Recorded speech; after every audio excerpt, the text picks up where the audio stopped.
Ya, silakan. Ya, silakan. Selamat malam, Romo Aurelius. Ada suster yang hadir dan teman-teman semua, para devosan. Sungguh kita bersyukur hari ini kita boleh bertemu kembali lewat pengajaran dan mengupas buku harian Santa Faustina. Hari ini kita diberikan tema oleh Romo Aurel, menjadi kaya dalam kerahiman. Menarik ya judulnya, bagaimana kita boleh menjadi kaya dalam kerahimannya. Terima kasih untuk kehadiran kita semua. Kita akan awali pertemuan kita hari ini. Mari kita siapkan hati, siapkan peralatan kita, siapkan terutama hati kita untuk boleh mendengar, bukan cuma mendengar, mengimani, meresapkan sehingga apa yang akan disampaikan Romo Aurel hari ini benar-benar menjadi sumber kekayaan bagi kita. Dalam nama Bapa dan Putra dan Roh Kudus. Amin. Amin. Bapa yang baik, kami sungguh bersyukur atas setiap peristiwa kehidupan, atas setiap yang boleh kami alami, terutama hari ini hampir selesai satu hari kami menjalani. Terima kasih Bapa, kalau hari ini Engkau masih memberikan nafas kehidupan, kesehatan, keluarga yang saling menjaga, saling memperhatikan. Terima kasih Tuhan. Lebih-lebih kami berterima kasih untuk panggilan khusus kepada para imam yang menjadi gembala kami. Peliharalah selalu mereka Tuhan agar lebih mengenal kami, domba-Mu, lebih menjadi gembala yang baik bagi kami semua. Untuk Romo Aurelius juga kami berdoa, Engkau menjaga hidup imamatnya, tetap setia di dalam jalan panggilan, jauhkan dari segala penyakit Tuhan, berikan dia hati yang selalu bersuka cita dalam pelayanannya di Bible Center Batam, berikan kebijaksanaan, hikmat agar apa yang dia taburkan, apa yang dia berikan setiap hari kepada umat-Mu menjadi kekuatan bagi kami semua. Kami boleh merasakan kasih-Mu melalui pelayanannya. Tuhan, sebentar kami akan mengikuti pelajaran ini. Biarlah Engkau duduk bersama kami di rumah kami masing-masing. Engkau memberkati segala alat-alat komunikasi sehingga acara ini berjalan dengan baik dan lancar. Terima kasih Bapa. Darah dan air yang memancar dari hati Yesus sebagai sumber kerahiman. Engkaulah andalanku. Darah dan air yang memancar dari hati Yesus sebagai sumber kerahiman. Engkaulah andalanku. Darah dan air yang memancar dari hati Yesus sebagai sumber kerahiman. Engkaulah andalanku. Dalam nama Bapa dan Putra dan Roh Kudus. Amin. Amin. Silakan Romo. Baik, terima kasih Raulina, terima kasih teman-teman sekalian. Saya ucapkan selamat bertemu lagi. Beberapa teman dari sini, kita juga bertemu di forum lain beberapa hari yang lalu ya, beberapa pekan yang lalu, juga dalam seminar Kerahiman Ilahi juga. Nah, sebelum kita mulai, saya melihat ada satu progres yang menarik dari perjalanan kita. Perjalanan kita tuh banyak kekurangan, banyak tantangan, banyak kelemahan. Tetapi saya melihat kita sudah melewati 50% nomor buku catatan harian yang seluruhnya itu ada 1824. Sekarang kita sudah lebih dari 1000. Ya, berarti kalau ibaratnya kita ada dalam lingkaran 12 jam, maka kita sekarang sudah kira-kira jam 1 siang atau setengah 2 sore. Berarti kita sudah menjalani separuh dari perjalanan lengkap dengan segala kelebihan dan kekurangannya. Dalam perjalanan selama hampir 1,5 tahun ini, saya melihat ada beberapa fenomena menarik, perkembangan jatuh bangunnya kita, lalu ada beberapa pertanyaan dan terutama sharing melalui jalur pribadi yang cukup intens dari sejumlah anggota grup kita yang menyampaikan beberapa hal personal sekali, sehingga saya juga menjawab secara sangat personal. Dan sejumlah pertanyaan itu kemudian saya rangkum, lalu untuk tahun ini saya memikirkan langkah demikian.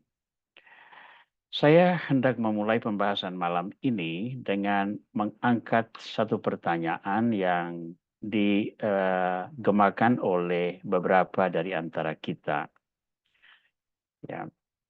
Nah, pertanyaannya sederhana, apakah gerakan kerahiman ilahi ini milik umat Kristiani sejagat atau sebatas para devosan kerahiman ilahi? Jangan lupa bahwa devosi kerahiman ilahi ini bagi kita sudah sangat populer dan kita serius mendalami, tapi lebih banyak orang Kristiani yang belum mengetahui, belum merasa urgen untuk turut serta di dalam gerakan kerahiman ilahi. Beda dengan misalnya devosi kepada Bunda Maria, Rosario misalnya, itu praktis sudah mendarah daging dalam seluruh sendi kehidupan gerejawi.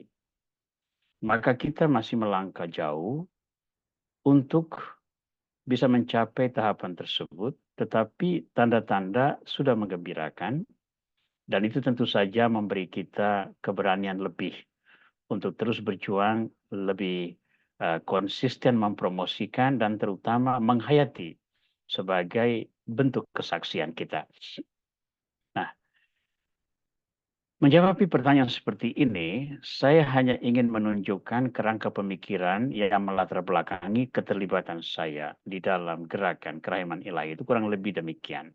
Nah, bahwa di sana, terutama dalam awal pembicaraan sekitar awal tahun lalu, ya, kita antara lain berbicara tentang dua pola pewahyuan, yakni ada pewahyuan universal yang tercatat di dalam kitab suci Perjanjian Lama dan Perjanjian Baru, dan kemudian ada wahyu personal yang antara lain adalah tercatat di dalam buku harian Santa Faustina.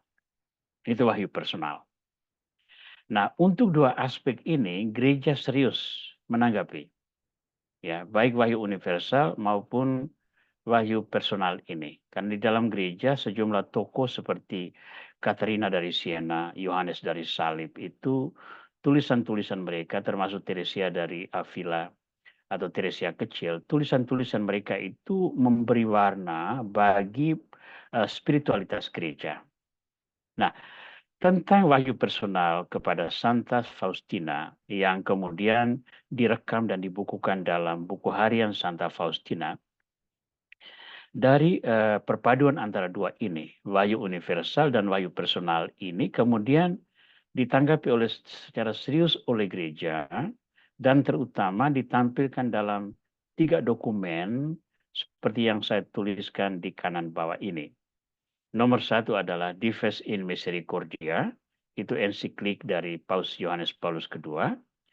Lalu ada Misericordia Vultus, itu keluar tahun 2015 oleh Paus Franciscus, dan Misericordia et Misera 1 tahun sesudah itu, ketika menutup perayaan Jubileum Agung Tahun Kerahiman. Nah, saya menandai tahun 2015 itu sebagai 1 tahun khusus, karena itulah tahun di mana saya memutuskan untuk mentahtakan gambar kerahiman ilahi di Bible Center Batam. Karena saya merasa pencapaian kami hingga saat itu tidak bisa dipisahkan dari penghormatan khusus kepada kerahiman ilahi. Nah, sejak itu saya mengalami bahwa gerakan kerahiman ilahi ini telah menjadi satu pilar penting di dalam menjalankan hidup dan pelayanan di Bible Center Batam. Maka saya menandai itu dengan terus-terus serta, walaupun secara kecil-kecilan, mengambil bagian dalam promosi gerakan kerahiman ilahi sebagai satu pilar penting yang memperkaya kasana spiritualitas gereja kita. Maka jika ada yang bertanya, apakah gereja serius menjalankan tugas ini, saya katakan sangat serius. Sangat serius, bahkan jauh lebih lama dari yang kita perkirakan. Nah, dengan 3 dokumen ini saja kita sudah melihat keseriusan itu. Maka saya menunjukkan secara sekilas seperti apa 3 dokumen tersebut. Yang pertama adalah Dives in Misericordia yang praktis akan menjadi pokok bahasan kita malam ini. Ensiklik ini dikeluarkan oleh Paus Yohanes Paulus II pada 30 November tahun 1980 dan merupakan ensiklik yang kedua dalam tahun pontifikat kepemimpinannya sebagai paus. Yang pertama itu adalah Redemptor Hominis, ya, penyelamat manusia, itu tahun 79. Kemudian tahun 80 dia sudah mengeluarkan Dives in Misericordia, kaya dalam kerahiman. Dan menariknya adalah ensiklik ini berisi pembahasan teologis, biblis tentang kerahiman ilahi. Ya. Nanti sebentar kita akan lihat isinya seperti apa. Yang kedua adalah Misericordia Vultus. Itu dikeluarkan pada 11 April tahun 2015 pada hari Sabtu sebelum Pesta Kerahiman. Pesta Kerahiman tahun itu terjadi pada tanggal 15 April. Ya, 12 April. Dan pada tanggal 11 April itu bula pemberitahuan dari Paus Fransiskus tentang jubileum luar biasa kerahiman ini, yang mengajak umat beriman untuk menjadi murah hati seperti Bapa Surgawi. Kita ingat pada waktu itu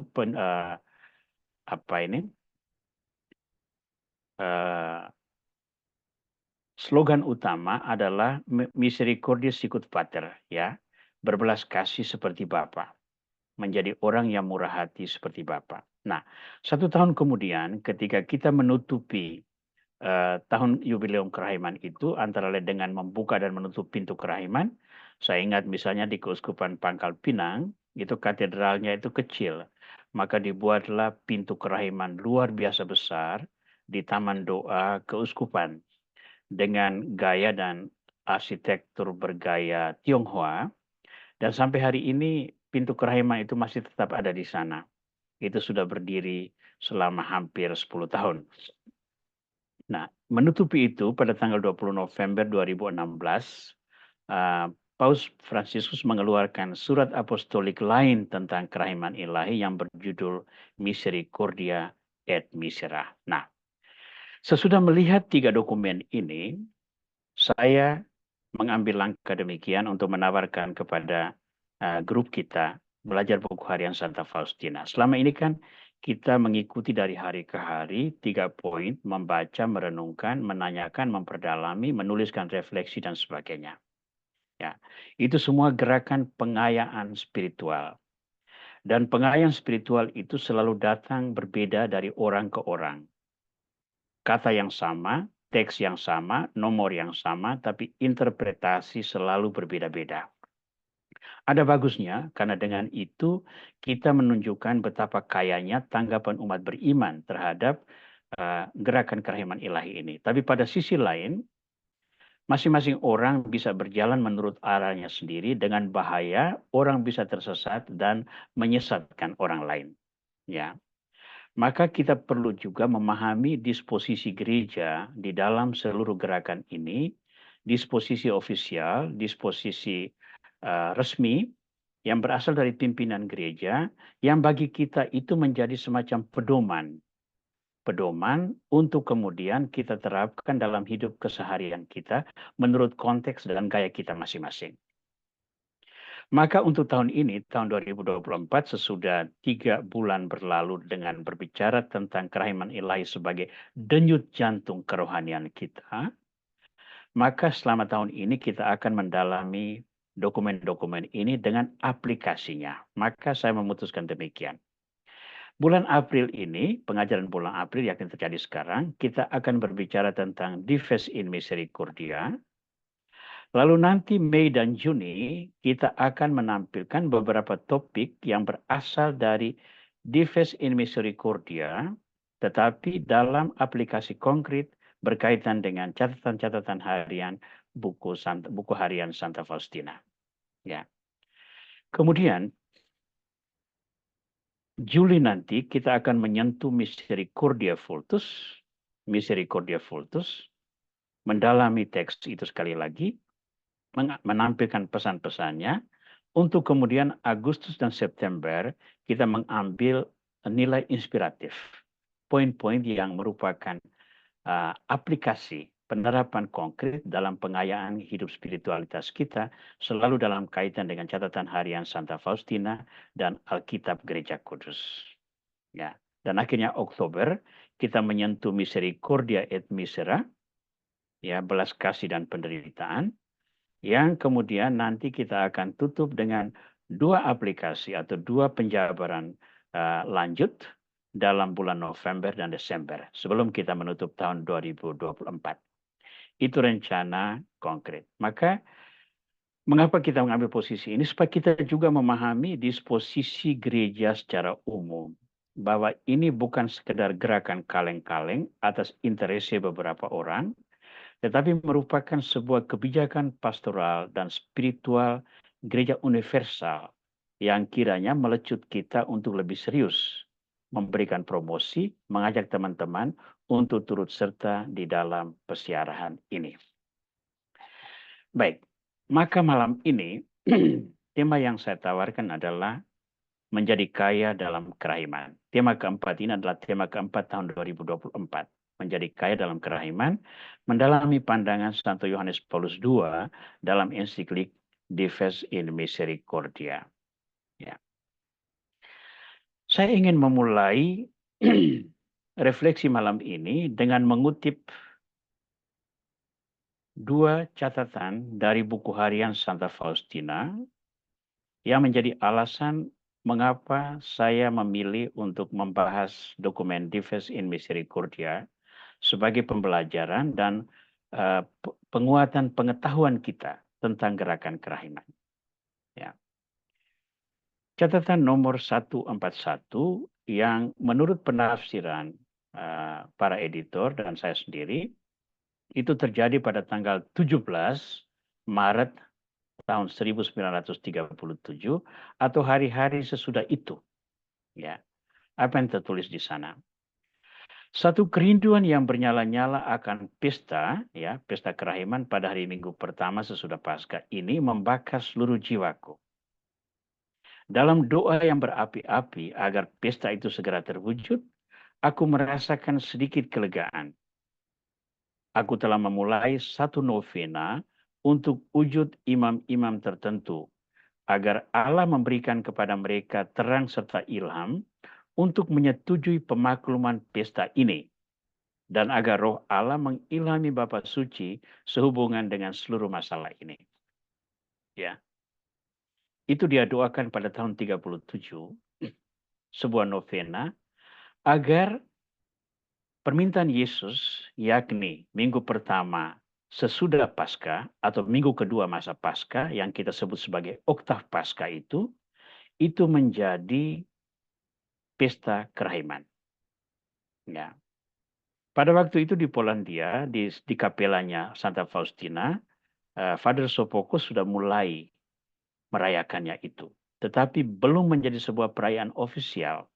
Apalagi belum banyak orang mau menerima bahwa refleksi-refleksi spiritual yang dia lakukan itu merupakan pewahyuan mistik yang datang dari Tuhan. Ya. Catatan kedua, 1044.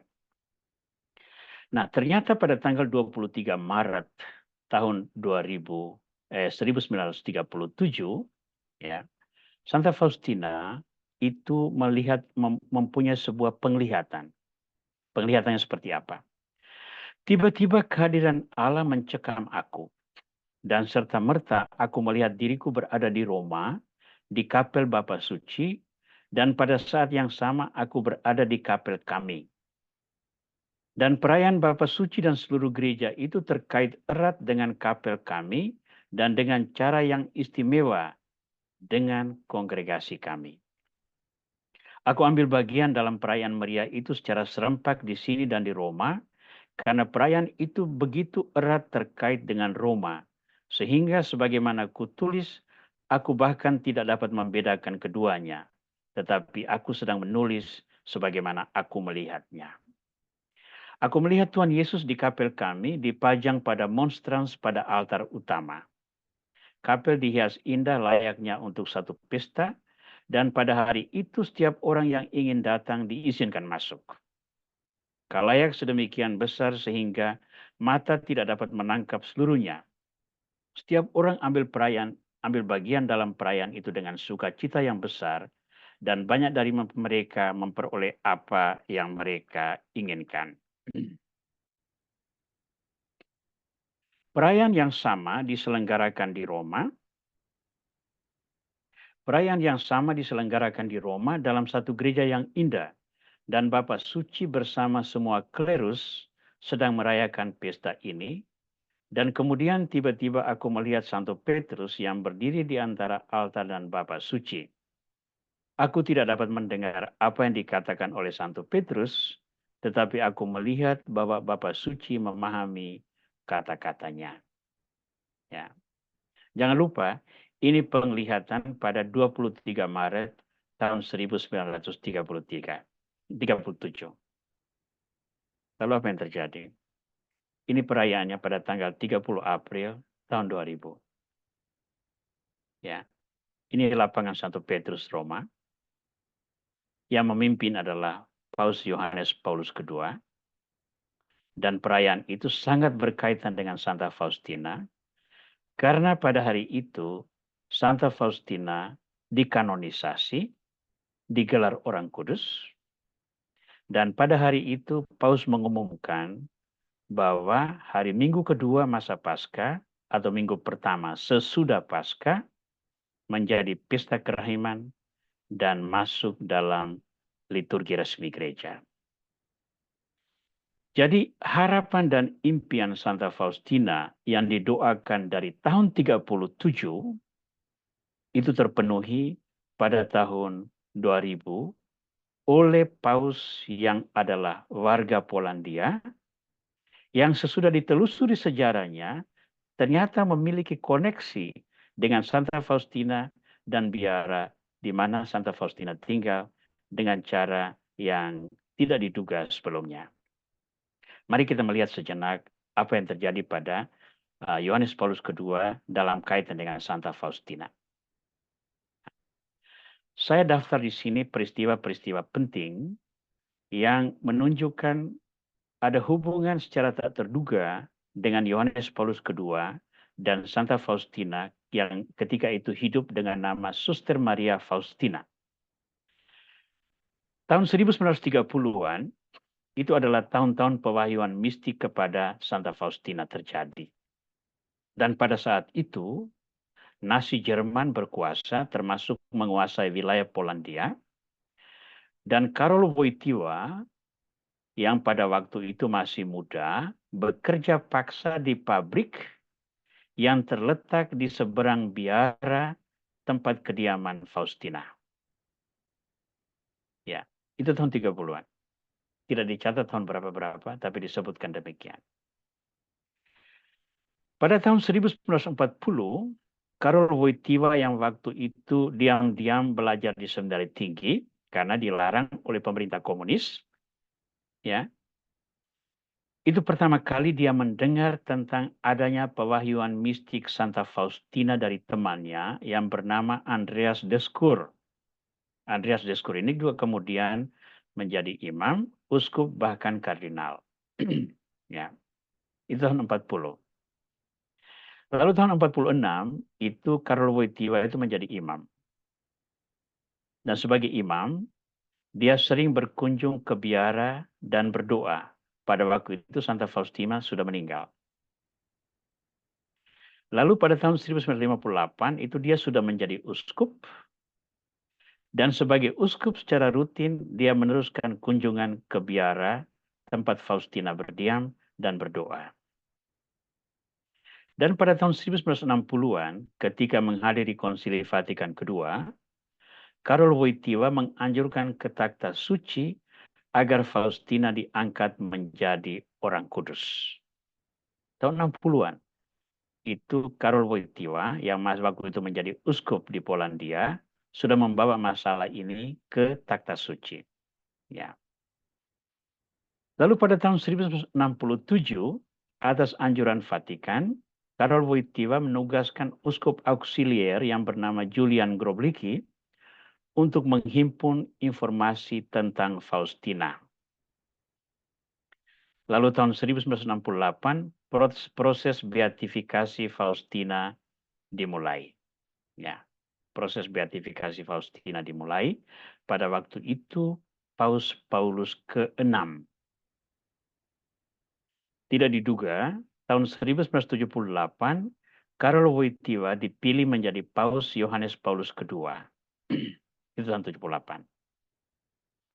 Tahun 1980, dia menerbitkan ensiklik Dives in Misericordia yang berbicara tentang kerahiman Tuhan, yang dasar refleksinya, inspirasinya datang dari membaca catatan harian Santa Faustina. Perlu diketahui bahwa buku harian Santa Faustina itu pernah dilarang oleh Vatikan karena dianggap membawa ajaran sesat. Tapi kemudian diketahui bahwa pelarangan itu terjadi karena penerjemahan ke dalam bahasa Italia yang salah. Maka sesudah diperbaiki, pelarangan itu kemudian dicabut. Tahun 1993, itu beatifikasi Faustina, digelar beata. Dilakukan oleh Paus Yohanes Paulus II. Lalu tahun 2000, itu kanonisasi Santa Faustina, dan penetapan pesta kerahiman sebagai perayaan resmi seluruh gereja dan masuk dalam kalender liturgi, yakni hari Minggu kedua masa Paskah. Ya. Maka sekarang kita bisa melihat bagaimana ada korelasi yang begitu kuat antara Santa Faustina mengalami pemahaman mistik dan penyelenggaran ilahi yang menempatkan Karol Wojtyła menjadi bagian dari proses perjalanan ini tanpa dia sadari. Sehingga kemudian dia yang menjadi pemenuh, menjadi instrumen Tuhan yang memungkinkan pemenuhan harapan-harapan Santa Faustina dalam doa-doa novena yang dia lakukan pada tahun 1937. 63 tahun. Sesudah itu terjadi, perwujudannya dilakukan oleh Paus Yohanes Paulus II. Nah, ini sekedar catatan bagaimana Dives Misericordia dapat perhatian sejak awal karena dari 14 ensiklik yang dikeluarkan oleh Paus Yohanes Paulus II selama masa kepemimpinannya sebagai Paus, Dives in Misericordia itu menempati nomor 2. Ya. Baru tahun kedua masa pontifikatnya dia sudah mengeluarkan ensiklik Dives in Misericordia. Tapi saya harus akui, saya sendiri sebetulnya tidak pernah tahu ada ensiklik ini tentang Dives in Misericordia ini sampai ketika saya mengikuti retret tentang kerahiman ilahi di Palembang yang dipimpin oleh Pak Stefan Lex untuk semua Romo yang berkarya di Keuskupan Pangkal Pinang. Kami retret di Palembang waktu itu. Pada waktu itu kemudian baru saya tahu ada sebuah ensiklik yang berjudul Dives in Misericordia, dan sesudah pulang dari retret tersebut, saya searching di Google, lalu saya menemukan di website Vatikan ada teks resmi tersebut dalam bahasa Inggris. Saya download, lalu saya baca sendiri. Kemudian Dokpen KWI juga menerjemahkan teks yang sama, lalu menerbitkan dengan judul Kaya dalam Kerahiman, yang menjadi tema pembahasan kita malam ini. Itulah sebabnya mengapa kita malam ini sedikit membahas materi yang kering, tetapi perlu untuk menambah pengetahuan kita dan wawasan kita betapa gereja serius menanggapi pewahyuan personal kepada Santa Faustina yang jelas-jelas memperkaya kasana spiritualitas gereja dengan ditopang oleh data-data konkret dari wahyu universal yang disampaikan oleh Tuhan yang sebagaimana yang tertera di dalam kitab suci. Sehingga gereja memiliki dasar yang kuat untuk terjun langsung dalam karya-karya kerahiman yang memberi warna bagi kehidupan masyarakat dunia. Baiklah, kita masuk ke dalam pembahasan tentang Dives in Misericordia. Satu kalimat yang praktis menjadi inti atau menjadi kesimpulan dari seluruh ensiklik ini adalah demikian. Kerahiman Tuhan adalah tanda hadirnya kasih yang lebih besar daripada keburukan, dosa, dan maut. Keburukan ini bisa juga kita sebut sebagai kemalangan atau hal-hal yang jelek yang tidak selalu berarti kejahatan. Ya, dosa dan maut, misalnya penyakit, bencana, itu kan hal-hal yang buruk, tapi itu bukan sebuah kejahatan, ya. Nah, kerahiman Tuhan itu adalah tanda hadirnya bahwa ada kasih yang lebih besar dari keburukan ini yang membuat penderitaan, ada dari dosa yang membawa orang ke dalam penyiksaan dalam kuasa kegelapan, dan maut yang menghancurkan jiwa. Kerahiman Tuhan itu menunjukkan bahwa kasih Tuhan lebih besar dari semua elemen yang membuat manusia itu ketakutan ini. Ya. Nah, apa yang dituliskan oleh Paus Yohanes Paulus II di dalam Dives in Misericordia? Dari seluruh teks yang ada, ya, untuk kerangka pembahasan kita malam ini, saya menyederhanakan dalam 4 poin ini. Pertama, pewahyuan kerahiman Allah dalam sejarah keselamatan yang berpuncak pada Yesus Kristus, sabda inkarnatif atau sabda yang menjadi manusia. Ya. Pewahyuan kerahiman Allah itu puncaknya itu pada Yesus Kristus. Ketika Tuhan yang agung itu menjadi manusia, dikandung oleh Maria, dan dilahirkan di Bethlehem sebagai anak dari seorang perawan yang bernama Maria, didampingi oleh Yusuf sebagai bapak pengasuhnya. Ya. Yang kedua, perumpamaan tentang anak yang hilang yang kita temukan dalam Injil Lukas bab 15 ayat 11 sampai 32 itu menampilkan wajah Bapa yang penuh kasih ini. Yang tadi kita sebut bahwa kerahiman itu lebih kuat daripada keburukan atau kemalangan, dosa, dan maut. Lalu yang ketiga adalah misteri salib, wafat, dan kebangkitan sebagai wujud dari kerahiman. Lalu yang keempat, gereja mewartakan kerahiman Tuhan dalam tata dunia. Ya. Mari kita lihat satu persatu. Nah, untuk saudara-saudara semua, saya harus memang beri warning bahwa memang bahasan kita malam ini agak kering karena kita berbicara tentang pengajaran baku yang dikeluarkan oleh takhta suci yang dalam hal ini adalah Paus Yohanes Paulus II yang telah menjadi santo. Yang pertama adalah pewahyuan kerahiman Allah. Saya mengambil dari sekian banyak data yang ditampilkan di dalam ensiklik Dives in Misericordia, saya memilih beberapa teks yang membahasakan bahwa kerahiman Allah itu sungguh-sungguh merupakan inisiatif yang datang dari Tuhan yang memang mencintai umatnya. Yang pertama adalah kitab Nabi Hosea bab 11 ayat 7 sampai 9. Nah, sebagaimana kita ketahui, Hosea itu adalah seorang nabi yang harus bersaksi tentang ketidaksetiaan orang Israel kepada Yahweh dengan cara disuruh mengawini seorang pelacur. Ya. Dan mengawini pelacur itu untuk membahasakan bahwa orang Israel itu ketika menyembah berhala, mereka itu sama seperti pelacur yang tidak setia. Tetapi sebagaimana Hosea mengawini pelacur, demikianlah Tuhan juga tetap menerima orang Israel walaupun mereka berpaling kepada penyembahan berhala. Apa kata Tuhan? Umatku bersikeras membelakangi aku. Mereka memanggil kepada Baal dan berhenti meninggikan namaku. Memanggil ini berarti juga berdoa ya.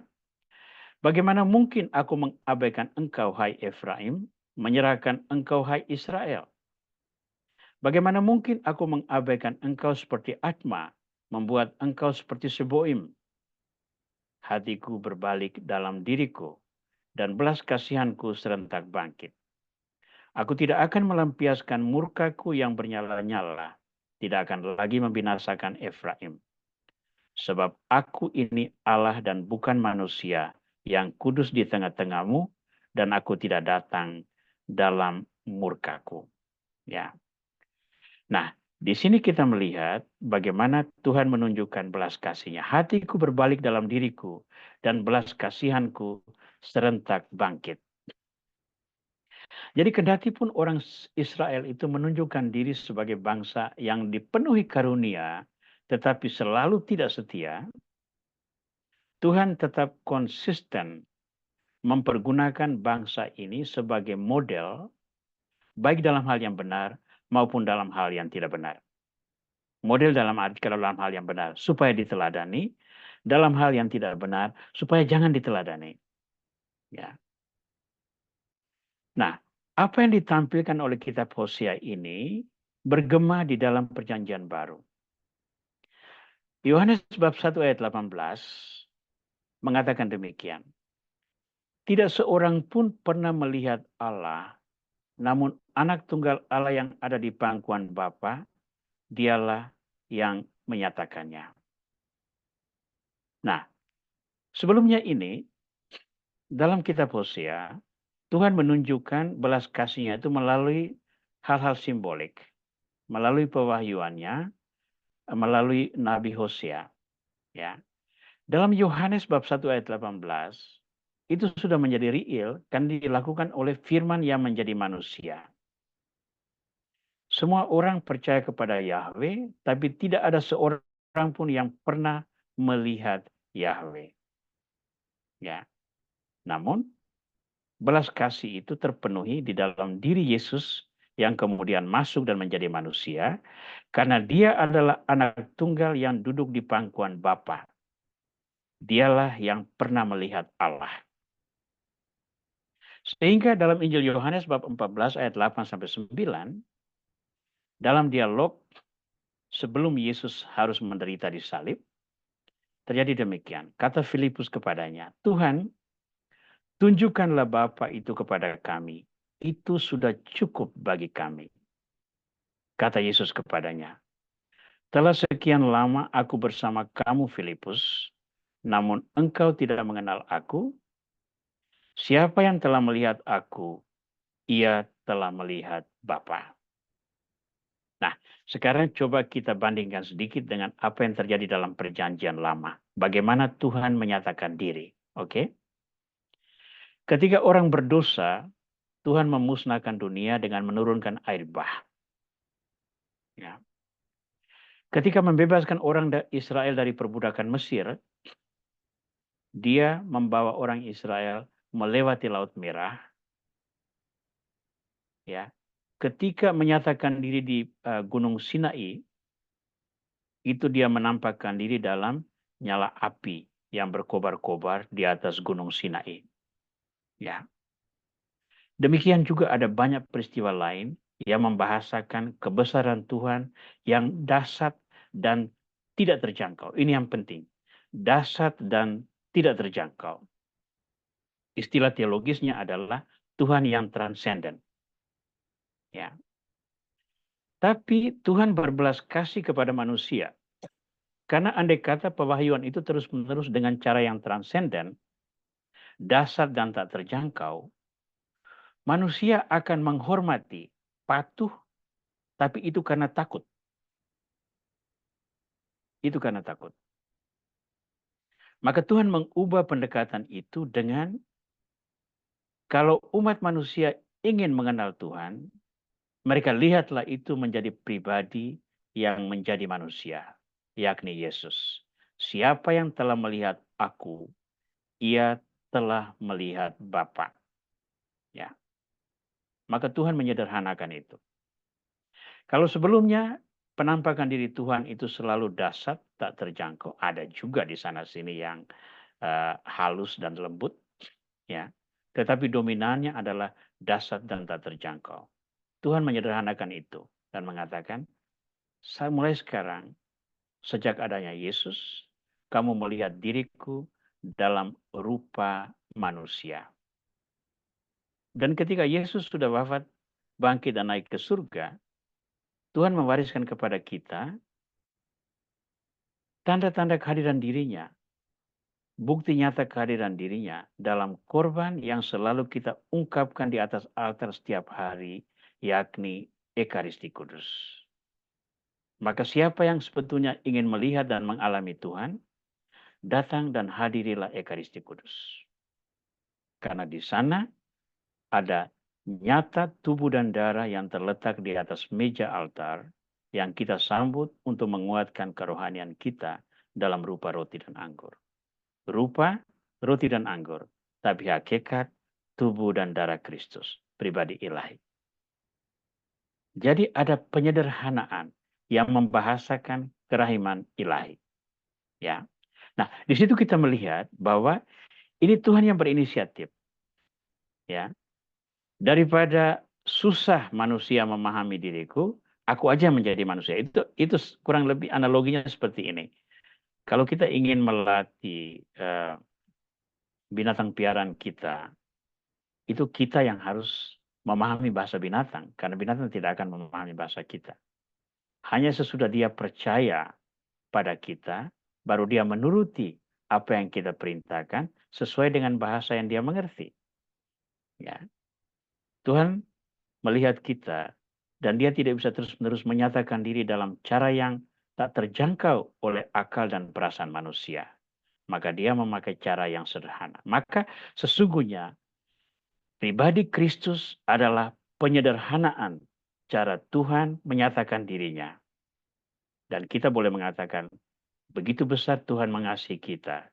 Sehingga dia yang agung, dia yang dasar, dia yang berkuasa atas segala-galanya, mau menyatakan diri dalam rupa manusia. Dan mewariskan kepada kita tanda-tanda yang hanya dipahami, yang dapat dipahami oleh kemanusiaan kita. Nomor 2, dari Dives in Misericordia. Wajah Allah yang Maha Rahim. Nah, ini menjadi penting karena apa yang menghalangi manusia itu mengalami secara penuh kerahiman Tuhan? Yang menghalangi itu adalah dosa. Dosa itu datang dari mana? Datang dari kecenderungan manusia untuk meninggalkan hal-hal yang baik yang disiapkan Tuhan dan mengikuti apa yang dia inginkan yang merupakan pemberontakan terhadap apa yang ditawarkan Tuhan itu. Nah, coba kita lihat dalam kitab Kejadian. Kalau kita melihat kisah penciptaan dalam kitab Kejadian, ya, itu semua yang diciptakan Tuhan itu berakhir dengan kesimpulan Allah melihat segala sesuatu itu baik adanya. Ya, baik adanya. Tetapi pandangan itu menjadi rusak ketika manusia pertama itu berdosa. Manusia pertama berdosa itu kan sesungguhnya penolakan langsung terhadap apa yang dikatakan Tuhan. Tuhan katakan semua pohon itu kamu boleh makan. Tetapi pohon yang di tengah itu jangan. Karena kalau kamu makan, kamu akan mati. Yang dilakukan manusia apa? Dia mengikuti godaan setan untuk memakan buah itu.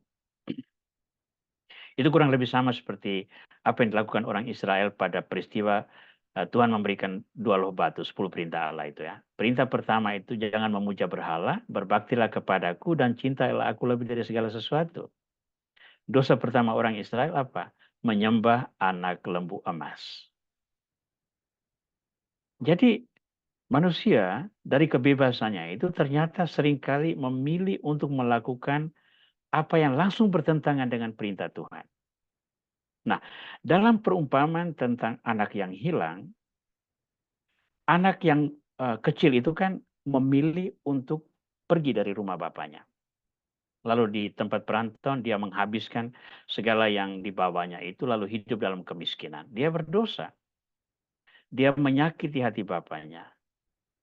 Lalu dia ingin pulang. Lalu dia ingin berkata kepada bapaknya, aku telah berdosa kepada Bapa dan surga, jangan anggap aku sebagai anak, tetapi anggap aku sebagai pelayanmu, atau hambamu, atau salah satu dari pekerjamu. Nah, dalam ayat 20 dan 24, kita menemukan kutipan yang membahasakan wajah Bapa yang Maha Rahim ini. Ketika ia masih jauh, ayahnya telah melihatnya, lalu tergeraklah hatinya oleh belas kasihan. Ayahnya berlari menemui dia, lalu merangkul dan mencium dia. Kata anak itu kepadanya, Bapa, aku telah berdosa terhadap surga dan terhadap Bapa. Aku tidak layak lagi disebut anak Bapa. Namun ayah itu berkata kepada hamba-hambanya, lekaslah bawa kemari jubah yang terbaik. Pakaikanlah itu kepadanya, dan kenakanlah cincin pada jarinya dan sepatu pada kakinya. Ambillah lembu yang gemuk itu dan sembelilah, dan marilah kita makan dan bersukaria. Sebab anakku ini telah mati dan hidup kembali, ia telah hilang dan ditemukan kembali. Nah, sekarang kita lihat pada ayat 20. Lalu tergeraklah hatinya oleh belas kasihan. Ini anak belum omong apa-apa.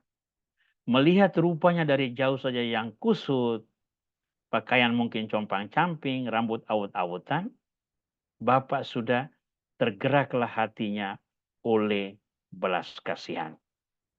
Ya, tergeraklah hatinya oleh belas kasihan. Lalu tindakan konkretnya apa? Dia merangkul dan mencium dia. Menemui dia, lalu merangkul dan mencium dia. Menemui dia itu berarti menerima kembali. Ya, merangkul apalagi dan mencium dia itu mengungkapkan keintiman kasih yang luar biasa. Ya. Nah, lalu datang pengakuan anaknya kan? Bapa, aku telah berdosa terhadap surga dan terhadap Bapa. Aku tidak layak lagi disebut anak Bapa. Namun, ayah itu berkata kepada hamba-hambanya, dia tidak dengarkan pengakuan anaknya itu. Dia tidak tanggapi juga. Dia katakan, ayo, bawa kemari jubah yang terbaik. Kenakan cincin pada jarinya dan sepatu pada kakinya. Ambillah lembu yang gemuk, sembelilah, mari kita makan dan bersukaria. Nah, apa artinya jubah yang terbaik? Cincin dan sepatu. Martabatmu dipulihkan. Engkau anak yang hilang, tapi sekarang kau pulang diterima, martabatmu dipulihkan. Pakaian compang-camping dibuang, cincin dipakaikan, sepatu dikenakan. Engkau orang terhormat sekarang. Ya, martabatmu dipulihkan, lalu sukacita menguasai kita semua. Ditandai dengan apa? Perjamuan. Nah, sekarang kita melihat wajah Bapa yang belas kasih itu terletak di mana? Dia bahkan menerima pendosa tanpa syarat. Sebelum pendosa datang kepada dia, dia sudah mencari duluan. Ya, Abraham itu dalam proses mencari Tuhan, Tuhan yang datang kepadanya. Tuhan yang datang memanggil Musa untuk membebaskan orang Israel. Tuhan yang mengutus nabi-nabi untuk menunjukkan jalan yang benar kepada bangsa Israel. Dan seterusnya. Itu datang dari mana? Hati yang tergerak oleh belas kasihan. Manusia berdosa butuh tuntunan.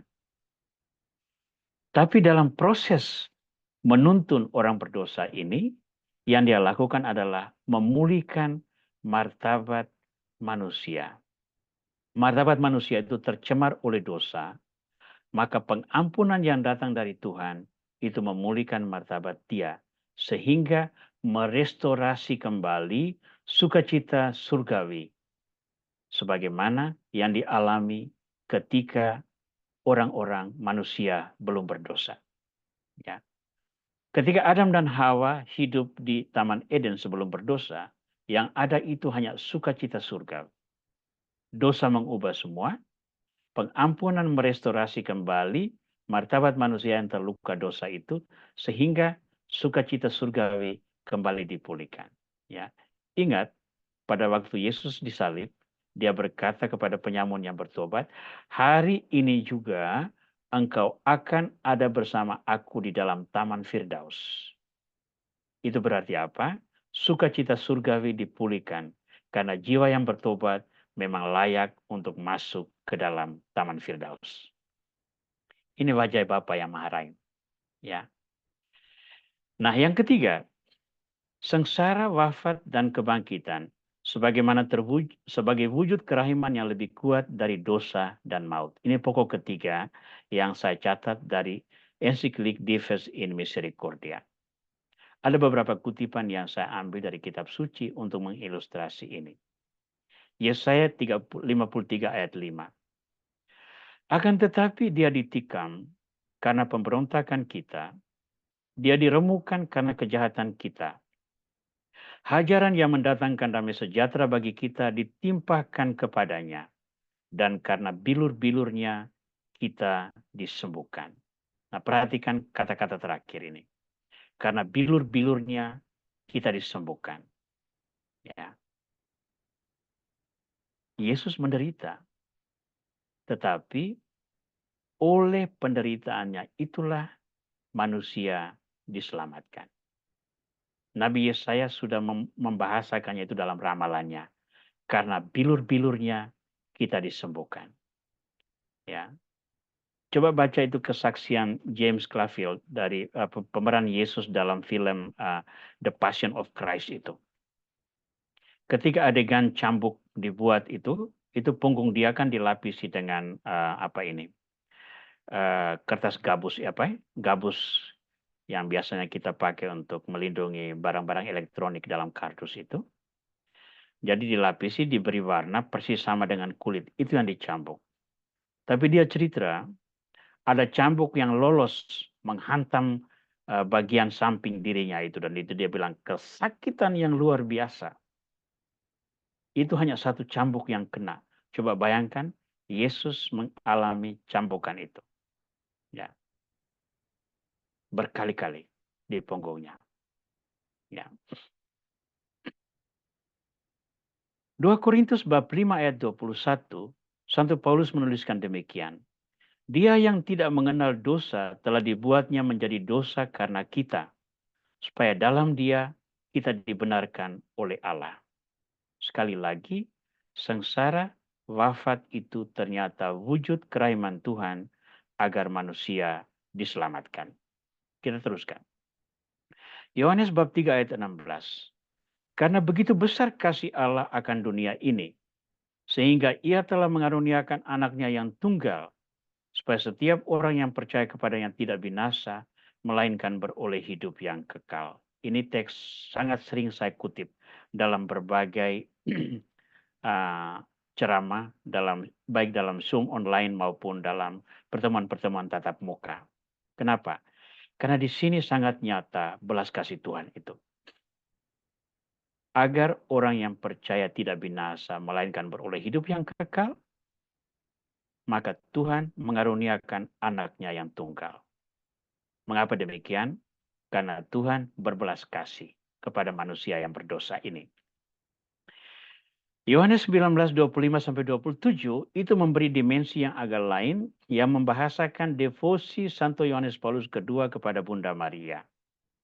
Dekat salib Yesus berdiri ibunya dan saudara ibunya, Maria istri Klopas dan Maria Magdalena. Ketika Yesus melihat ibunya dan murid yang dikasihnya di sampingnya, berkatalah ia kepada ibunya, "Ibu, inilah anakmu." Kemudian katanya kepada muridnya, "Inilah ibumu." Nah, ini membahasakan apa? Membahasakan penderitaan Maria. Ya. Penderitaan Maria itu datang dari mana? Datang dari sejak Maria mengatakan ya pada panggilan Tuhan. Aku ini hamba Tuhan, terjadilah padaku menurut sabdamu. Itu kan doa orang yang luar biasa pasrah. Tapi konsekuensi dari kepasrahan Maria ini apa? Dia harus pergi dari Nazaret ke Bethlehem. Dia melahirkan di kandang Bethlehem. Di kandang, putra sulung dilahirkan di kandang. Itu bukan pengalaman yang menyenangkan. Lalu, karena diancam oleh Herodes, dia harus lari ke Bethlehem. Lari ke Mesir. Dari sana pulang, masih terancam oleh pengganti Herodes. Kembali ke Nazaret. Di Nazaret membesarkan Yesus. Pada usia ke-12 ketika Yesus hilang di bait Allah, mereka menemukan dia, lalu Maria berkata, mengapa kamu lakukan ini kepada saya dan Bapakmu? Yesus jawab apa? Mengapa kamu cari aku? Tidakkah kamu tahu bahwa aku harus berada di rumah Bapakku? Yesus anak nakal juga ternyata. Ya. Nah, ini semua berjalan. Dan penderitaan puncak Maria adalah menyaksikan Yesus yang wafat di salib. Dekat salib Yesus berdiri ibunya dan saudara ibunya, Maria istri Klopas. Lalu dia menyerahkan ibunya kepada murid yang dikasih, dan murid yang dikasih itu merawat ibunya. Penderitaan Maria yang terjadi praktis sejak panggilannya hingga kematian Yesus, itu membuahkan rahmat keselamatan bagi kita. Jadi Maria itu merupakan partner Yesus di dalam memikul salib yang membawa keselamatan bagi semua orang. Nah, ide utamanya adalah ini. Sengsara, wafat, dan kebangkitan itu wujud kerahiman yang jelas lebih kuat dari dosa dan maut. Karena oleh salib itulah oleh salib itu dosa manusia ditebus, dosa manusia dihapuskan. Lalu oleh kebangkitan itulah maut dikalahkan. Sejak itu manusia memiliki jalan menuju keselamatan yang tidak lain daripada Yesus Kristus sendiri. Ingat kata-katanya, akulah jalan, kebenaran, dan hidup. Nah, kita sampai pada bagian akhir dari refleksi ini. Gereja mewartakan kerahiman Allah.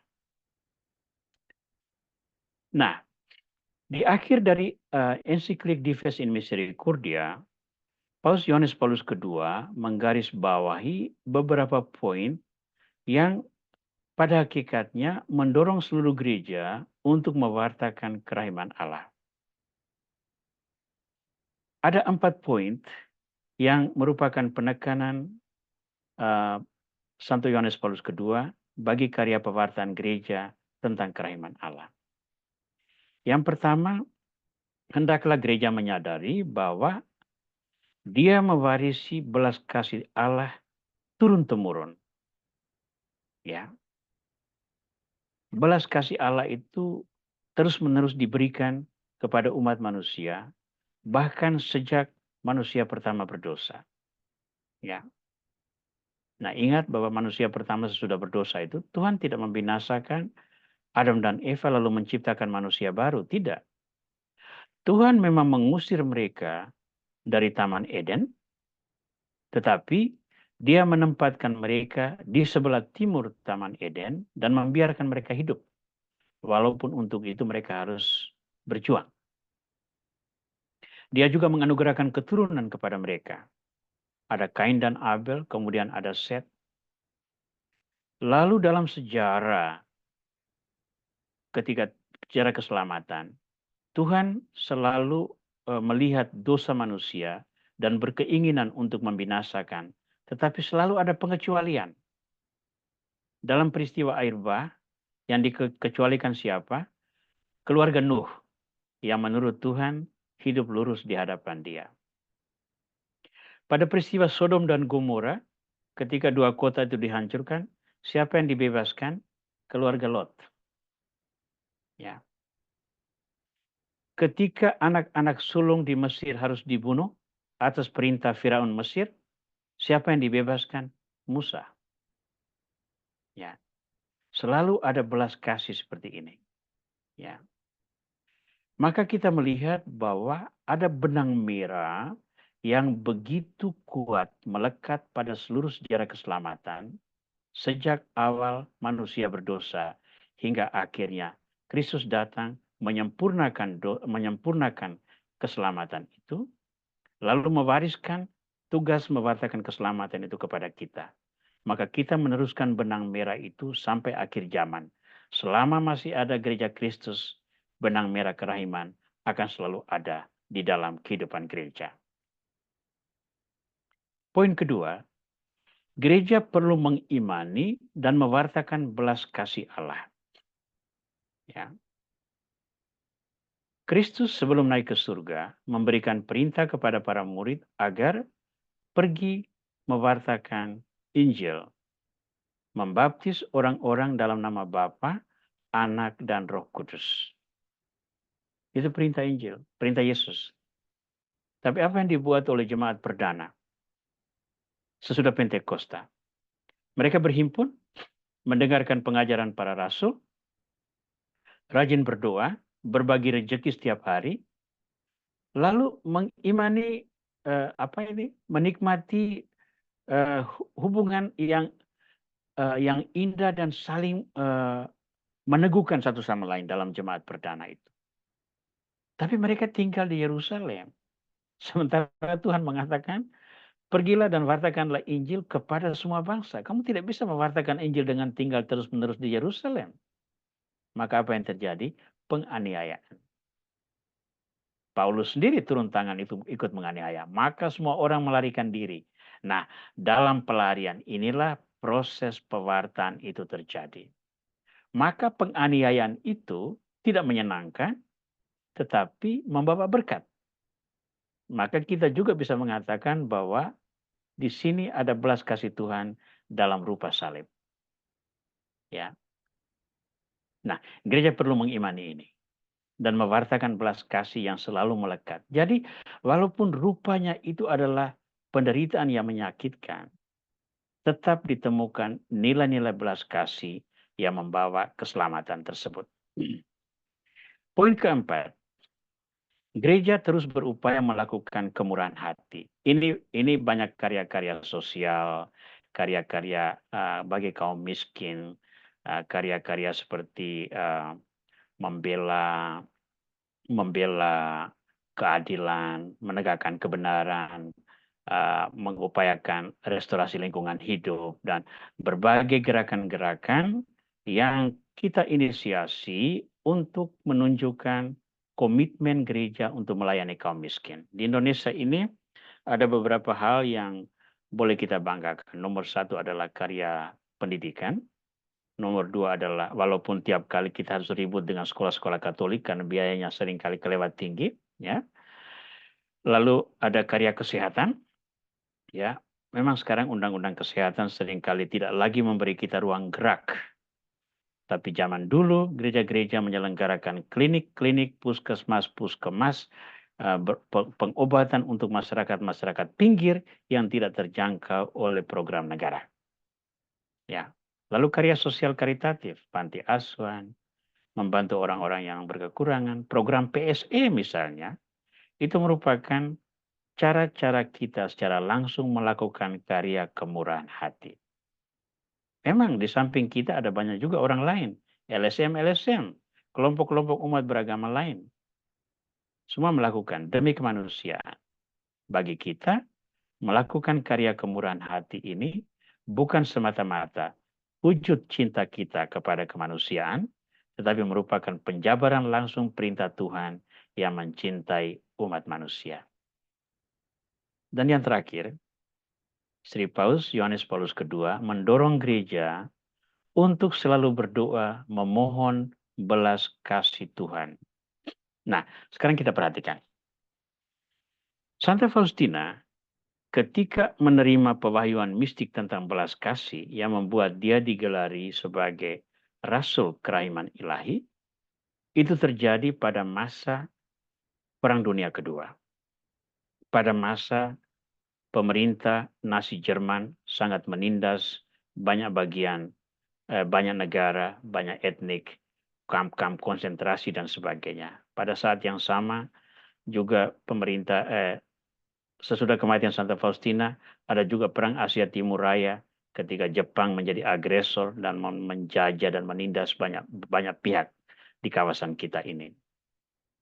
Nah, itu wajah dunia tanpa belas kasih. Kepada Faustina diberi tugas untuk mewartakan belas kasih. Nah, apa yang disampaikan Faustina itu kan sudah diwartakan oleh Yesus, tapi dunia ini suka lupa. Suka lupa akan pewartaan inti tersebut. Maka datang seorang rasul yang dipilih ini. Nah, Yohanes Paulus II menyadari ini. Bahwa gereja seringkali melupakan hakikat dasarnya di dalam menjaga relasi yang intim, yang akrab, yang menyatu dengan pribadi yang menjadi sentral dari seluruh eksistensinya, yakni Kristus. Dan untuk mengungkapkan sentralitas Kristus itu, kita melakukannya dengan cara berdoa. Maka berdoa itu merupakan satu bagian yang sangat penting dari mewartakan kerahiman Allah. Nah, dari keempat poin ini, kita menyadari bahwa kita mewarisi belas kasih Allah, kita mengimani dan mewartakan belas kasih Allah itu, kita berupaya melakukan kemurahan hati Allah itu, lalu kita berdoa memohon belas kasih Allah. Ini merupakan langkah konkret yang perlu dijabarkan oleh gerakan-gerakan kerahiman ilahi masa kini. Maka dimanapun tempat Anda berada, terlibat di dalam karya-karya kerahiman ilahi, ambil bagian dalam poin-poin ini. Bina kesadaran akan belas kasih Allah dalam seminar, dalam refleksi bersama, dan sebagainya. Lalu bina iman. Jangan sampai percaya bahwa tidak ada lagi belas kasih Tuhan. Belas kasih Tuhan itu selalu ada, hanya sering kali datang dalam forma yang mungkin kita tidak suka. Belas kasih tapi dinyatakan dalam salib dan penderitaan. Siapa suka? Tapi itu nyata. Terlibatlah dalam karya-karya kemurahan hati, agar orang lain juga mengalami cinta Tuhan yang menyentuh mereka. Lalu jangan lupa berdoa, memohon belas kasih Tuhan. Nah, andai kata itu kita lakukan, maka kita menjadi kaya dalam kerahiman itu. Ini sesungguhnya bagian paling akhir yang menjawab tema kita. Menjadi kaya dalam kerahiman. Menjadi kaya dalam kerahiman itu terjadi ketika kita melakukan semua ini. Mengimani kerahiman sebagai inisiatif Allah untuk memberi keselamatan bagi manusia yang telah jatuh ke dalam dosa. Mengimani misteri inkarnasi, salib dan kebangkitan sebagai perwujudan sempurna kerahiman Tuhan. Tidak ada kerahiman yang lebih sempurna daripada Kristus yang melayani manusia, wafat, dan bangkit demi keselamatan manusia. Mengimani kerahiman Tuhan itu luas, tak terselami, dan lebih bermakna daripada kemalangan, dosa, dan maut. Ya, hidup kita ini penuh dengan kemalangan, banyak penderitaan, banyak hal buruk yang terjadi di luar jangkauan kita, di luar kekuasaan kita. Ada banyak dosa yang merusak baik relasi kita dengan Tuhan maupun sesama. Ada maut yang menghancurkan jiwa kita, terutama mereka yang tidak percaya Tuhan. Tapi pada sisi lain, kita juga harus percaya bahwa kerahiman Tuhan itu seringkali lebih besar dari itu. Ingat tadi perumpamaan tentang anak yang hilang, sikap Bapa. Dan yang terakhir, kita menjadi kaya dalam kerahiman kalau kita mengambil bagian dalam pewartaan kerahiman. Kepada Tuhan, pewartaan kerahiman Tuhan kepada manusia dan alam ciptaannya. Maka apa yang kita lakukan ini sesungguhnya paralel dengan penekanan Santa Faustina. Aku memberi engkau 3 cara untuk mengamalkan belas kasihan terhadap sesama. Yang pertama perbuatan, yang kedua perkataan, yang ketiga doa. Dalam 3 cara inilah tercakup sepenuhnya karya belas kasih, dan semua itu merupakan bukti kasih-Mu kepadaku yang tidak dapat dibantah. Nah, terima kasih untuk semua perhatian teman-teman. Demikian sharing saya yang sepenuhnya didasarkan pada ensiklik Dives in Misericordia. Perlu saya tegaskan bahwa apa yang saya sampaikan malam ini masih merupakan penyederhanaan dari pengajaran yang disampaikan oleh Santo Yohanes Paulus II pada waktu menjadi paus. Kita belum masuk ke dalam penjabaran-penjabaran konkret kontekstual yang saya rencanakan nanti akan terjadi dalam 2 pertemuan ke depan, bulan Mei dan juga bulan Juni.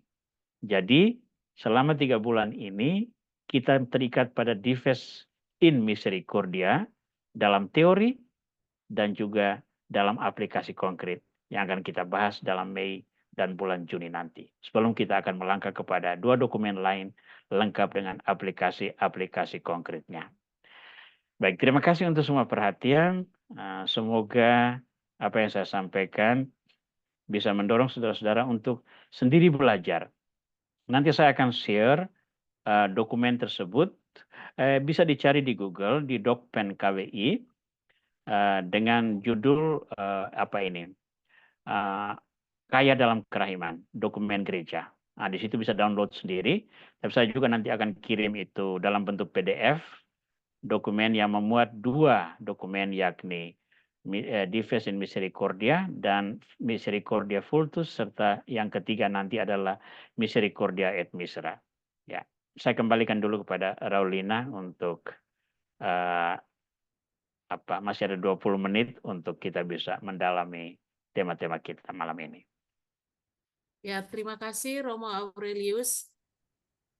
Tadi dari awal kita sudah mendengarkan ya, bagaimana menjadi kaya dalam kerahiman. Tadi ada 4 poin yang perlu kita perhatikan, kita imani, kita laksanakan seperti penutup tadi, anjuran dari BHSF 742 ya, dalam Ya. perbuatan, perkataan, dan doa. Ya, mari saling mendoakan, saling mendukung. Terima kasih sekali lagi Romo Aurelius. Semoga kami semakin diperkaya. Tolong nanti Romo jangan lupa untuk membagikan dalam bentuk PDF bahan-bahan yang kita dalami hari ini. Ya, bagi teman-teman yang mau bertanya seputar tema kita malam hari ini, bisa langsung buka suara atau tunjuk tangan, atau diketik melalui kolom chat. Silakan teman-teman, sambil tadi sudah dibagikan link daftar hadir, bisa bagi yang bersedia mengisi, tolong diisi. Dan bagi yang pertama kali join di grup Zoom ini, tadi juga sudah dibagikan link untuk bergabung di grup buku harian Santa Faustina. Waktu kami persilahkan teman-teman.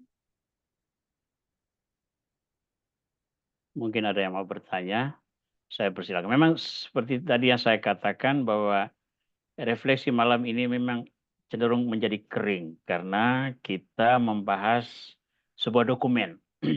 Dokumen itu bukan kita yang susun, bukan juga hasil kreativitas kita, itu adalah sebuah pengajaran resmi gereja. Dan pengajaran resmi gereja itu memang di mana-mana selalu memberikan kepada kita deskripsi-deskripsi yang berat, tetapi mengandung kebenaran iman, yang memang butuh interpretasi lebih dalam, sehingga pada akhirnya kita mencapai taraf penerapan dalam hidup secara konkret. Jadi mohon bersabar atas apa yang saya sebut sebagai kering ini. Rolina, saya lihat Dr. Swani mau bertanya. Ya, silakan Dr. Swani.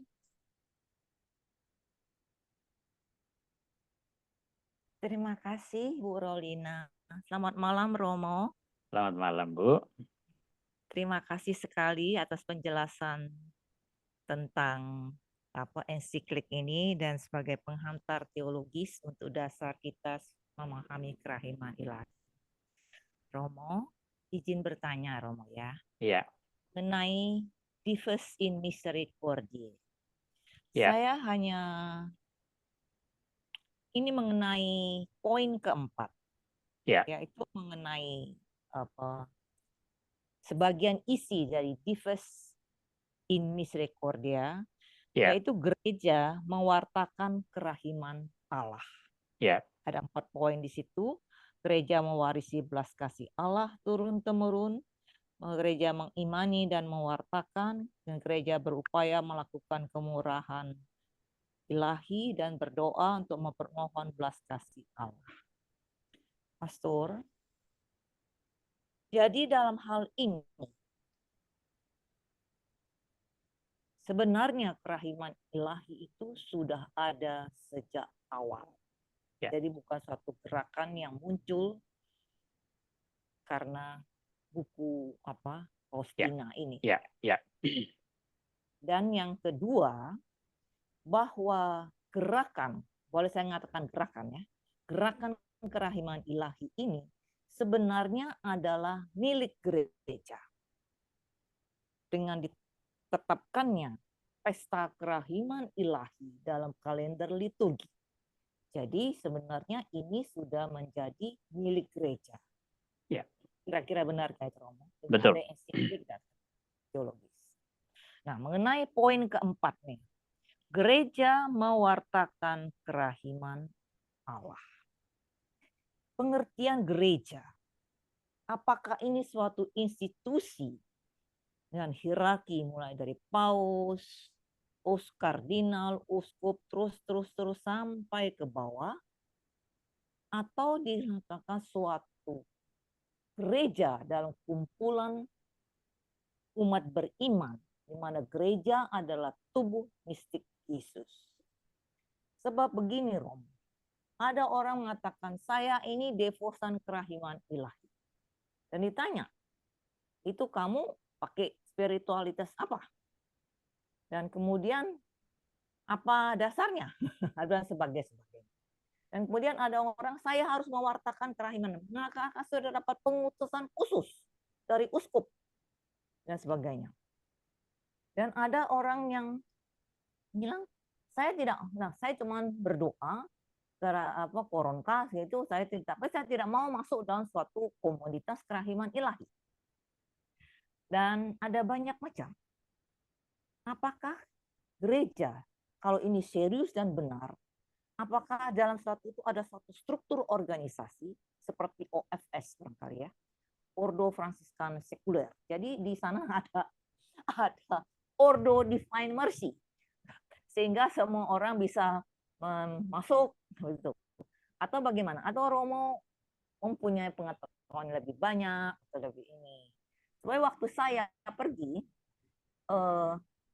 di Akom di Penang, itu suka dapat sertifikat Romo dari monsinyornya, dan itu katanya berlaku untuk Asia Oceania. Kami juga nggak ngerti. Dan itu ada juga Ibu Cynthia itu pertama ditasbihkan sebagai Ordo Divine Mercy yang sekuler. Terus gimana Romo? Ya. Saya awam dalam organisasi dan gerakan, kasus saya ini gerakan gereja, ya belas kasih, karena Yesus juga begitu. Terima kasih Romo. Baik, terima kasih Dr. Svani. Biasanya kalau Dr. Svani mulai bertanya itu saya selalu berharap ada problem pelik, dan malam ini jelas ada problemnya pelik. Oh maaf Baik. Romo, maaf, saya tidak ingin menguji Romo. Bukan. Maksud saya bahwa pertanyaan itu menggali kedalaman dari refleksi ini, dan itu memang harus diperhatikan. Nomor satu, jangan pernah klaim bahwa karya kerahiman itu terjadi karena buku harian Santa Faustina. Ya, karya kerahiman itu datang dari inisiatif Tuhan.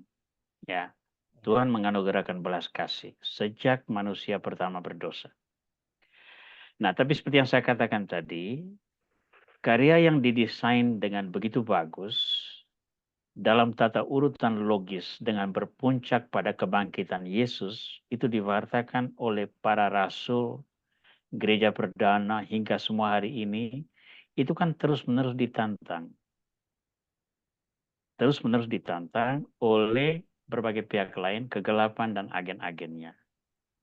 Dan gereja seringkali juga lupa tentang hal-hal semacam gini, terbuai dalam kenyamanan dan sebagainya, maka perlu ada pengingat. Perlu ada Baik. pengingat. Ya. Dan Santa Faustina salah satu pengingat ini. Mungkin 100 tahun dari sekarang, gerakan ini mungkin meluntur atau sudah menjadi bagian yang biasa, lalu orang mulai lupa lagi, akan datang lagi mistikus baru dengan pola pewahyuan personal baru yang mengingatkan kita akan belas kasih Tuhan ini. Ya. Maka tokoh-tokoh karismatis seperti Mother Teresa, seperti Oscar Romero dan berbagai orang lain yang penuh karisma menggugat kemapanan dunia dari segi yang dia hadapi itu akan terus bermunculan. Dan ini akan tetap dihadapi dan dilawan. Jangan lupa Santa Faustina ini juga dilawan antara lain oleh para imam dan sebagainya. Ya. Nah, maka menjadi pewarta kerahiman ilahi itu harus siap-siap menghadapi tantangan. Nah, dilakukan oleh gereja. Gereja dalam arti apa? Saya harus mengatakan dua-dua berlaku. Gereja sebagai institusi harus terjun langsung supaya kendali itu tetap ada. Jangan sampai orang offside, ya. Jangan sampai berlari sesuka hatinya, lalu kebablasan, lalu kemudian melakukan kesalahan, ya. Ingat apa yang terjadi pada peristiwa Yesus diurapi di Betania itu. Yudas Iskariot kan lihat minyak narwastu dituangkan ke kaki Yesus oleh Maria, diungkapkan sebagai tanda cinta. Yudas Iskariot katakan apa? Mengapa minyak itu tidak dijual saja, lalu uangnya diberi kepada kaum miskin? Itu topengnya, tapi nilai di belakangnya apa? Dia sendiri sering mencuri uang itu. Ya. Jadi kelihatannya indah, tapi hakikatnya itu sebetulnya kejahatan. Nah, ini bisa terjadi. Sekarang kita lagi enjoy bulan madu gerakan kerahiman yang begitu inspiratif. Tapi kegelapan tidak diam. Dia nanti bisa akan memutarbalikkan fakta, lalu justru menyesatkan. Maka gereja sebagai sebuah institusi turun tangan. Maka sekarang itu ada Biro Kepausan yang secara khusus mengurus misalnya tentang kerahiman ilahi ini. Saya ingat dalam Kongres Kerahiman Ilahi Asia di Medan tahun 2015, ya, saya sendiri jadi satu pembicara pada waktu itu representasi dari Vatikan itu hadir. Representasi dari Vatikan itu hadir. Dan itu kenapa? Supaya Vatikan tetap melihat dari dekat gerakan-gerakan kerahiman itu jangan sampai menyimpang dari jalan yang benar. Ya. Pada sisi lain, gerakan kerahiman ilahi ini menjadi besar ini bukan karena banyak imam dan banyak uskup turun tangan, tidak. Banyak imam itu justru tidak terlalu mau repot dengan gerakan kerahiman ini. Ya. Bahkan ada Romo yang saya tahu, ada Romo yang di parokinya itu dia belum merayakan pesta kerahiman. Saya pernah tegur satu orang, saya bilang pesta kerahiman itu liturgi resmi gereja. Kalau engkau tidak merayakan itu engkau salah. Lalu dia katakan, nah, itu kan hanya devosi kerahiman. Saya bilang, engkau keliru. Baca itu Dives et Misericordia. Lihat itu bulla kerahiman ilahi tahun 2015 yang dikeluarkan oleh Paus Fransiskus. Dan lihat liturgi resmi gereja. Ya, hari Minggu dalam Oktav Paskah itu adalah hari kerahiman ilahi. Jadi kalau engkau tidak merayakan itu engkau salah. Ya. Nah, di mana-mana sekarang itu sudah mulai bertumbuh. Baru-baru ini saya lihat misalnya perayaan di Bogor itu luar biasa besar, meriah dengan pemberkatan segala macam prosesi yang istimewa dan segala macamnya. Nah, perayaan-perayaan seperti ini itu tentu menjadi gerakan umat. Dan gerakan umat itu biasanya lebih kuat hidupnya, ya. Doa koronka dan lain-lain itu konsisten dijalankan itu justru oleh kelompok-kelompok umat, ya.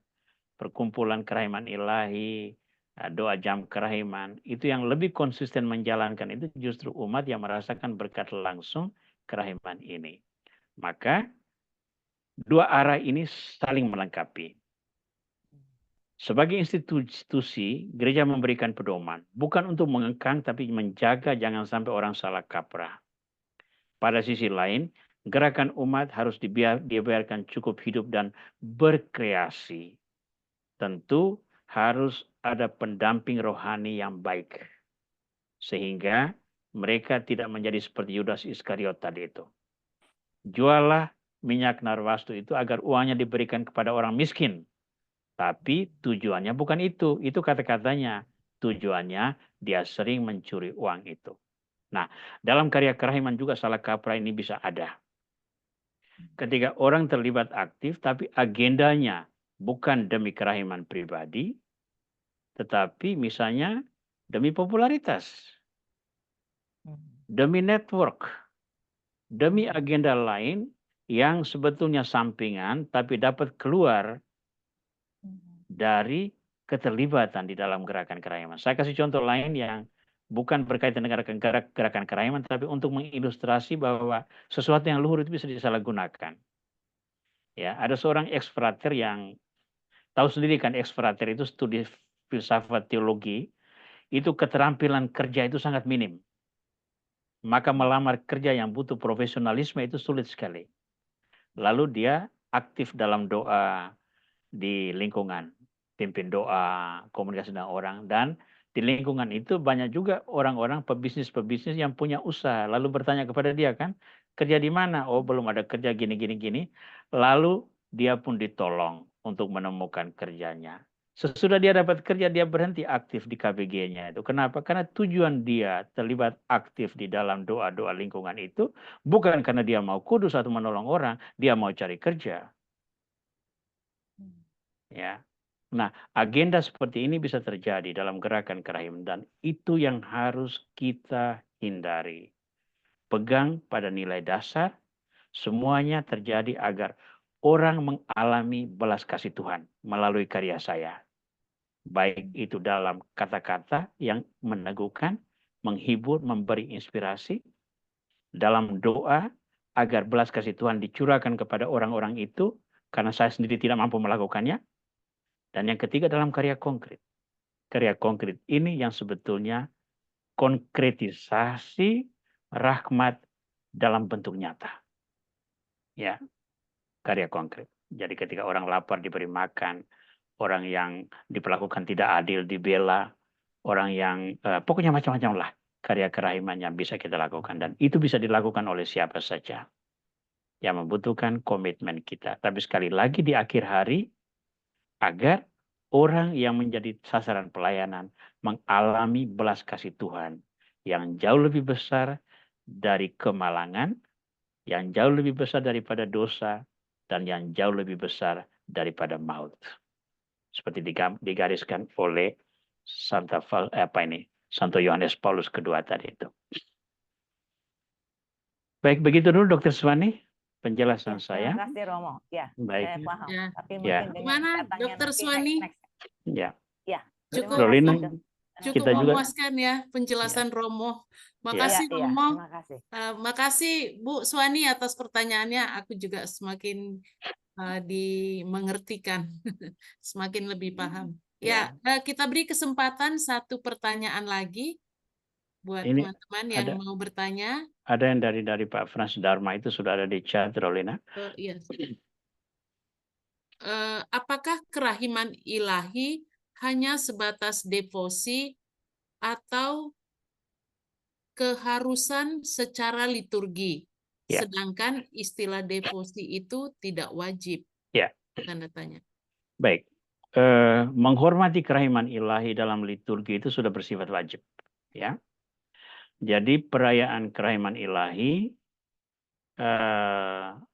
pada hari Minggu sesudah Minggu Paskah itu sudah wajib. Itu tercatat dalam liturgi resmi gereja. Dan juga pengajaran teologi kerahiman ilahi seperti yang dipaparkan dalam Dives in Misericordia tadi itu sudah menjadi instruksi resmi gereja yang perlu diajarkan. Ya. Tapi praktik doa-doa kerahiman ilahi seperti jam kerahiman, koronka, itu semua itu kan itu sifatnya devosional. Ya.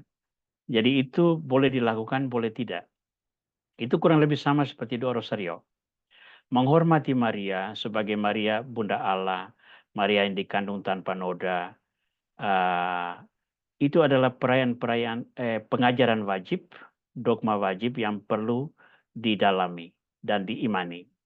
Tapi berdoa rosario itu kan populer sekali dan sangat digemari oleh banyak orang, tapi itu bukan sebuah doa yang wajib. Itu tetap devosional. Jadi ada dua bagiannya, Pak Frans Dharma. Ada perayaan liturgi Ekaristi yang wajib dijalankan oleh seluruh gereja sebagai satu kesatuan. Penghormatan kepada kerahiman ilahi adalah penjabaran langsung kitab suci, maka itu perlu diimani. Tapi praktek-praktek kerahiman ilahi dalam doa, seperti doa keranjam kerahiman, doa koronka, karya-karya kerahiman dalam 3 bentuk tadi, itu adalah aspek-aspek devosional yang bisa dilakukan, bisa tidak. Ya, oke. Kira-kira begitu aja. Istilah devosi dan sehingga sekarang itu kan sudah menjadi komunitas kerasulan kerahiman ilahi ya. Nah, bukan lagi komunitas devosi kerahiman ilahi. Dulu KDKI, sekarang KKKI ya. Karena ada perubahan tentang itu ya. Terima kasih Romo. Ya. Sudah dengar Ya, tadi. devosi itu tetap bisa dipakai Pak Frans, devosi dalam elemen devosional tadi itu ya. Jadi ketika Pak Frans misalnya secara rutin jam kerahiman ilahi berdoa, mentaktakan gambar kerahiman ilahi di rumah, lalu mendoakan koronka secara rutin, itu aspek devosional. Kami lain yang tidak jalankan itu kami tidak salah juga. Ya, yang dijalankan juga salah juga. Tetapi ketika seseorang, seperti yang saya katakan tadi, ada imam yang secara sengaja menghilangkan perayaan kerahiman ilahi, karena dia sendiri tidak terlalu suka dengan gerakan ini atau tidak mendalami gerakan ini, lalu membuat perlawanannya, di situ ada sebuah kesalahan serius. Karena dia menghilangkan aspek wajib dari kerahiman ilahi yang sudah diterima sebagai bagian dari kekayaan rohani Gereja Kudus. Ya, jadi istilah devosi tetap dipakai, tidak ada masalah. Seperti devosi kepada Maria, tetap ada masalah. Tetapi ketika merayakan Maria dikandung tanpa noda, merayakan Maria Bunda Allah, ya, Maria diangkat ke surga, itu perayaan iman yang kita tidak bisa anggap itu sebagai aspek devosional. Tapi itu aspek pengajaran resmi iman. Ya, terima kasih. Saya kembalikan kepada Rolina. Ya. Ya, terima kasih atas pencerahannya Romo Aurelius dari Pak Dharma. Karena waktunya sudah menunjukkan pukul 9:30 di Singapura, Romo, kita tutup aja ya pertanyaannya. Pertanyaannya. Terima kasih. Ada pengumuman, Romo? Baik. Pengajaran berikut kita akan buat bukan tanggal 23 Mei, tetapi tanggal 30 Mei. Itu hari Kamis kelima dalam bulan Mei. Karena tanggal 23 itu saya bersama kelompok siara, itu karena itu hari libur Waisak, maka saya bersama kelompok siara internasional Batam, kami mau keluar sedikit dari Batam untuk bersiarah. Jadi tanggal 23 kita tidak bisa melakukannya itu. Kita geser ke tanggal 30 Mei. Saya harap masing-masing orang bisa menyesuaikan agendanya. Terima kasih. Baik, Romo. Pak Abdi bisa foto sebentar? Oh iya. Teman-teman bisa dibuka kameranya? Ya, silakan. Oke. Yang mau buka kamera, silakan.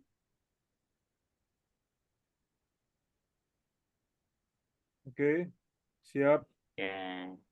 1, 2, 3. Bentar ya. Buka lagi. Oke, sekali lagi ya. 1, 2, 3. Oke. Ya, sebelum kita berpisah, Romo mohon doa dan berkat. Iya. Mari kita mengakhiri doa kita, refleksi kita malam ini, mengakhiri dengan doa dan memohon berkat dari Tuhan. Dalam nama Bapa dan Putra dan Roh Kudus. Amin. Terima kasih Tuhan atas berkat dan penyertaan-Mu. Terima kasih atas kasih karunia-Mu. Terima kasih juga atas jalan-Mu yang Kau lapangkan di depan kami, sehingga kami boleh terus mendalami firman-Mu dalam frame spiritualitas kelaiman ilahi, agar itu meresap ke dalam hati kami, dan boleh kami wartakan dalam berbagai cara kepada sesama kami. Syukur kepadamu atas tim kerja yang telah memungkinkan pertemuan Zoom ini. Terima kasih juga atas perlindungan-Mu bagi teknologi yang kami manfaatkan. Kiranya semua ini semakin meneguhkan kami bahwa Engkau yang mulia selalu memahami kehidupan kami, melimpahkan belas kasih-Mu kepada kami, dan ingin menyelamatkan kami. Semoga kami menanggapinya dengan berlaku benar di hadapan-Mu dan meneruskan cinta-Mu kepada sesama kami. Kemuliaan kepada Bapa dan Putra dan Roh Kudus, Pada pada permulaan, sekarang, sekarang, selalu, dan sepanjang segala abad. Amin. Tuhan bersamamu. Dan Dan bersama bersama Semoga berkat Allah Tritunggal Maha Kudus menaungi saudara-saudara sekalian, Bapa dan Putra dan Roh Kudus. Amin. Tuhan memberkati semua. Selamat Istirahat yang nyaman.